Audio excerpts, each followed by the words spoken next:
Welcome, everybody. I'm here with Dr. Bruce Steffes. And Bruce, you've been involved with PAACS, the Pan-African Academy of Christian Surgeons, now for some time. I was hoping maybe you could share a little bit of the history of the program. The program was actually the product of a discussion that Dave Thompson had with missionaries at the CMDE conference in Kenya back in 1996. Okay. And then in 1998, they revisited the topic and agreed at that time that they would actually go forward. I've been involved with the Board of Commissioners since November of 2003, but took over as the Chief Executive Officer in 2006, and then in 2014, the Chief Medical Officer for a couple of years. Well, tell me, what is PAACS for those who are watching who may not know? The Pan-African Academy of Christian Surgeons is a commission of the Christian Medical and Dental Association, which means we're under their aegis. They do not give us any money, but they help us with all the other things. And it's a group of surgeons in the United States and other countries that want to help with the program of training African physicians in Africa, for a lifetime. And as part of that, it's not only the medical, the adaptation of Western surgical thought to these resource-poor areas, but also a full program of discipling and helping them mature in their Christian life. How many hospitals have you been to over the years? And can you tell me a little bit about the need in those places? I worked for several years with World Medical Mission and visited many hospitals. And then, of course, with PAACS, I've visited a great number more. It's somewhere in their 30s to 40s, various mission hospitals. What is clear, besides the need for surgery, is that there's just this very overwhelming poverty and overwhelming medical need. And virtually every mission hospital I've ever been to is struggling to make it go. In the United States, we often talk about the idea of sustainability. A charity hospital, especially in Africa, is never sustainable. By definition, we are trying to get the poor to pay for their care. That's not going to happen. And so there is always going to be an ongoing need for us as Christians, as a member of the church. Christ talks about the fact that we don't get our sustenance independently, but we're in the vine, we're part of the church.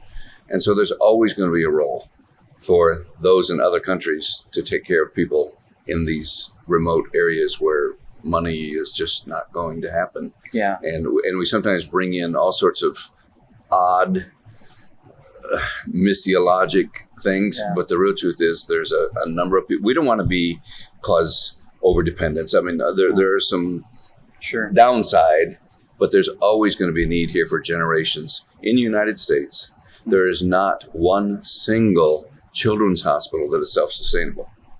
They, at best, do 10%, 15% of their budget from the patients, and 95, 85, 80% of their money comes from charity.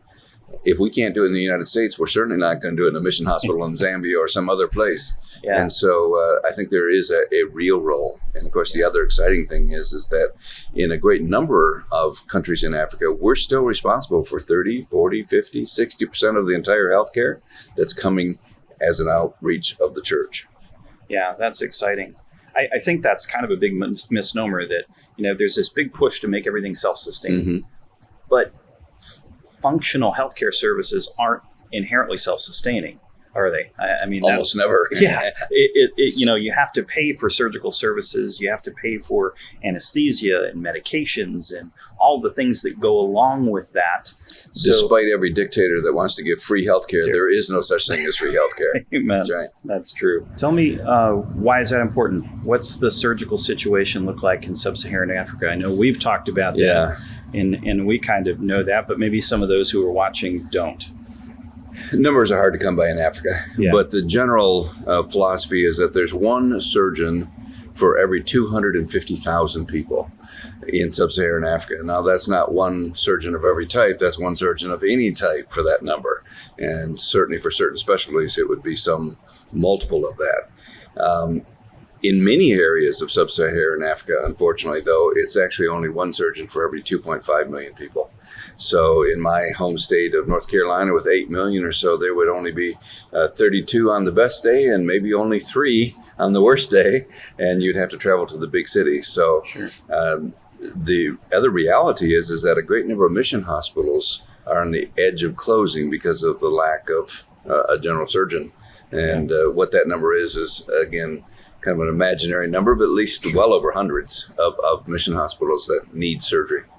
Right. And, I think we've had conversations about this in the past, that surgical services really do kind of help the sustainability of hospitals as well. So it's not just about providing services that are, incredibly needed, but we see a trend where hospitals seem to become more sustainable once they are able to provide good surgical services. That's accurate? Absolutely true. In the United States, of course, invasive procedures, especially elective ones, are the thing that drive the economic engine of a hospital. Mm-hmm. In a mission hospital, children don't bring in money. Wives often don't bring in money, sure. But elective surgery, especially on the men, is actually the engine. And so when that starts to lift, the tide starts to go up, it lifts all the boats. And so now there's money for x-rays and labs and nursing and, et cetera. So sure. It's been very, very clear that once there's an established surgical program, that whole hospital starts to rise. So you've also been involved with this conference. We're in South Asia, mm-hmm. And you have been coordinating and helping put this together. Tell me a little bit about this conference. Can you do that? The continuing medical and dental education was an original response in the 1970s. It was obvious then, of course, back then there was no internet and getting continuing medical education was a major problem. But it became necessary in order for people to have their medical licensure when they went back to the United States, we had to provide it for them here. Sure. And so starting in 1978, the first one was in Liberia. And since that time, almost every year, there's been a meeting, usually one in Africa or surrounding areas and one in Asia, to provide high quality continuing medical education as well as the emotional support. The one great thing about this conference, it's one of the few places where medical missionaries can come in and can actually unburden their heart. Yeah. And people understand and they encourage and they support. The thing that is perhaps the most exciting to me is every year we get a dozen or so notes from people. If it wasn't for this conference, if it wasn't for the Bible teaching, if it wasn't for the love, if it wasn't for the prayer, we'd be quitting and going home.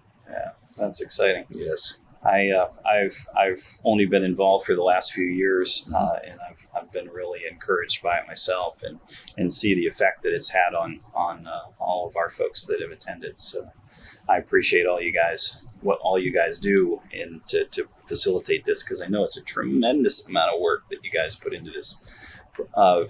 There are multiple tracks that are running at one time in various specialties, and so in all honesty, I think it's one of the better medical conferences I've ever been to, let alone it really is, in a mission environment.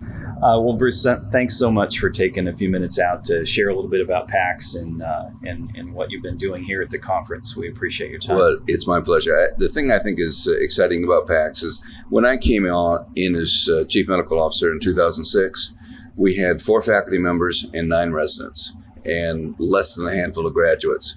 Now we're up to 88 graduates, 95 trainees, over 60 surgical faculty that are making a difference. And it's exciting to see many of these hospitals renovated, coming up, making a difference. And literally the reputation of PAACS is such that we are beginning to affect the healthcare within College of Surgeons of East Central and South Africa. So we're literally affecting the healthcare of 500 million people. And it's not because of what we do, but it's because of what Christ is doing through us. And it's exciting to sit at the feet of the good physician and watch him work. Amen. Thanks again. Thank you, sir. Pleasure to be here.